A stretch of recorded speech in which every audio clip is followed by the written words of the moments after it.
Hello, everybody, and welcome to another episode of Queer Talk, where we talk to queer artists and more. On today's episode, we are featuring Lupe Dragon, a familiar face on the channel, here to talk about her new song, Swaylinks.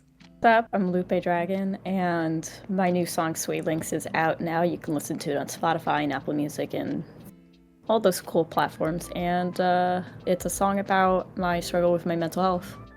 Yeah, and you released it on National Mental Health Day. Do you mind giving World us... Mental Health Day. World Mental Health Day. Yes, you're right.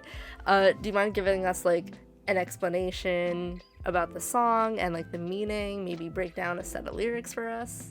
So I was writing about, I wrote about 3 different songs before Swaylinks happened, and I didn't like any of these songs. And I took the best pieces from those songs to then create Swaylinks. I had a lot of songs.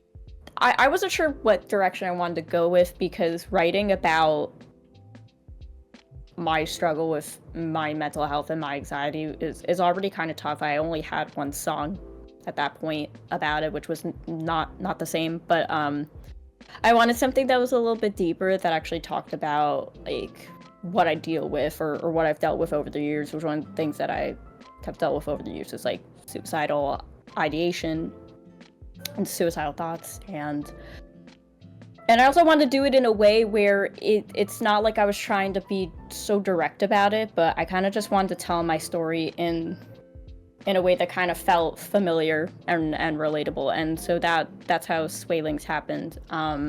I don't know why this is the second song that kind of has something to do with a car. Yeah, so we have cruise control. I was about to say, Swaylinks, that's something to do with cars. Was there a particular reason why you named it Swaylinks? Because one of the lines in the song is, "What if the Swaylinks break off my car? What if I never go that far?" And those were lines that I wrote in my journal one day when I was having just a bad mental health day, and I literally just thought about like driving my like car into something, because I was just having such a bad day, and I don't even remember now why I was, but it was just a really bad day, and I thought about that. I obviously wasn't gonna do it, but like, you know, when you have those impulsive thoughts about like, if I just moved the wheel a little more to the left, or if I just moved the wheel a little bit more to the right, like I just didn't want to deal with stuff. And so that came from a line in my journal, and I took that and I built the ending, and then I just started working backwards and building everything else from scrap lyrics. Gotcha. Yeah, that's actually really interesting that Swaylinks is like a combination of 3 different songs you wrote. And you did release the song, like you said, on World Mental Health Day, October 10th. Was there a particular moment in your life that triggered the inspiration for this song, or was it more of like a build-up? I think it was definitely a build-up. I've been dealing with my anxiety disorder since I was diagnosed with it when I was 15, I believe. And healing is a roller coaster. So it's not a straight line, you know, it's not linear. It's something that you continually have to work on. You're gonna have really good days or good years or good months, and then you're gonna have those pitfalls. And it just came from a pitfall where I was just dealing with so much this past like holiday season, and it just started building up to a point where I was like, I'm so tired of constantly being stuck in something. I'm so constantly tired of things being thrown my way. Like, I finally have something good and it's just falling down again. And in order to get out of that, I had to talk about it, and community was such like a big thing, which is why making this song with some of my best friends was like so important, because I probably wouldn't have done it if they didn't tell me that I should, that this song was important. So I think it definitely was a buildup of just having to go through so many iterations of life where there's always something, but it also was a way to kind of cope with it. Gotcha. Yeah, I mean, that's really cool that you had that group of like musician friends pushing you to make the song, so it makes it even more special to you. So I guess let's talk about the importance about talking about mental health. Why do you think it's important to do this, not only like through other forms of media, but especially through music?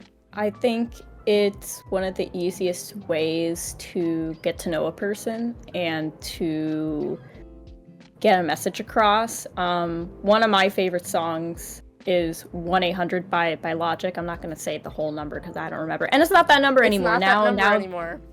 Now the hotline for the suicide hotline is now 988, but at the time it was 1-800, and I think it was like 273 or something. You could just put it there on the screen somewhere. But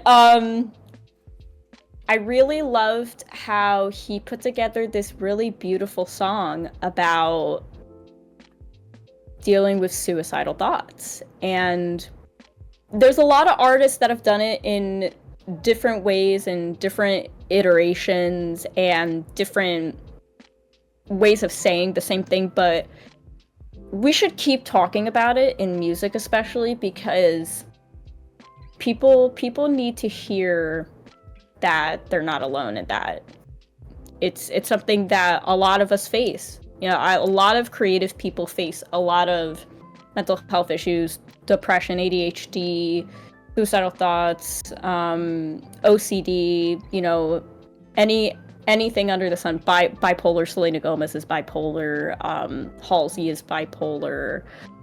So I think the more that we talk about it, we continue to break the stigma.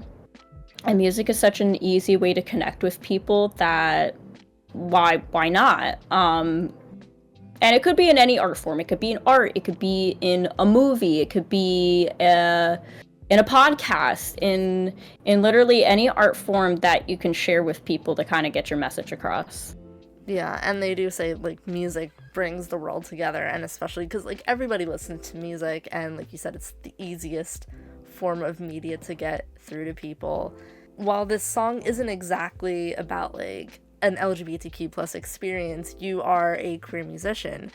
Why do you think it's so important to have members of the community in the spotlight talking about such heavy-hitting topics?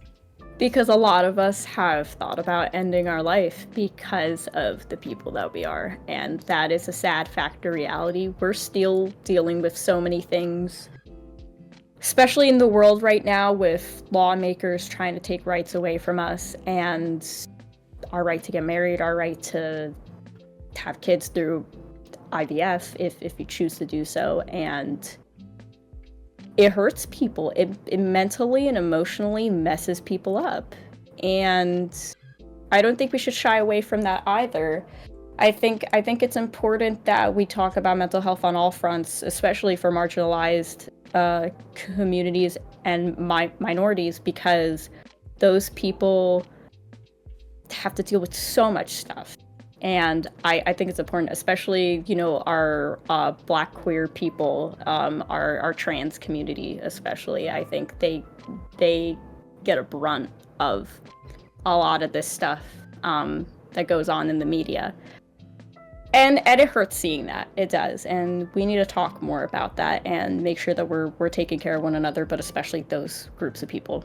Yeah, and like you said, not to get political, but we are in a very tough spot right now where we are on the verge of potentially having somebody that could affect all of our rights, not just people of the queer community, but also women, people of color. It's just people are going to need that space to be able to like boost their mental health and just take care of themselves. Absolutely. And the most important thing that I could say to people during this climate, where we have a lot of things going on in the news, is to just be kind to yourself and show yourself and people in your community grace and just be there for each other, because we're all going through it. All of us have to deal with it, and it sucks. But when you have people around you, it makes it a little bit easier. I guess the last thing that I'll leave everybody with is, if you are dealing with thoughts of suicide or any mental health crisis, the 988 number is very helpful as a resource. I believe there are multiple crisis hotlines online. There's some where you could literally just DM a person, talk to them on your computer or your phone, and of course contact a mental health professional if you're feeling thoughts of suicide, and contact your support group of people, whether that's your friends, your family, your therapist, or anyone that you trust, of course. I'm not a mental health professional. I'm just giving resources as to what you should do if you feel like you're in a crisis, or if you know someone that's in a crisis. I think that's really important. Even if you feel like someone's going to get mad at you for reaching out to someone, if you feel like they are going to harm themselves, it's okay. Make sure that you're protecting the people that you love, and make sure that you're speaking about mental health and breaking this stigma, with us having this conversation. And yeah, love one another. And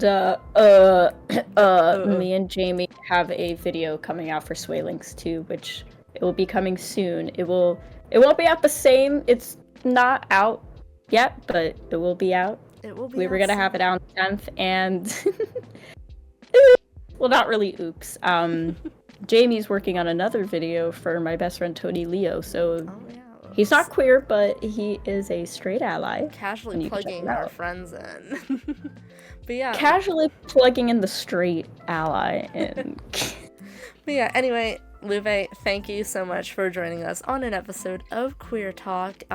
If you guys check down in our bio, we have links to our Ko-Fi. Please donate to our channel so we can keep doing this and, support everything.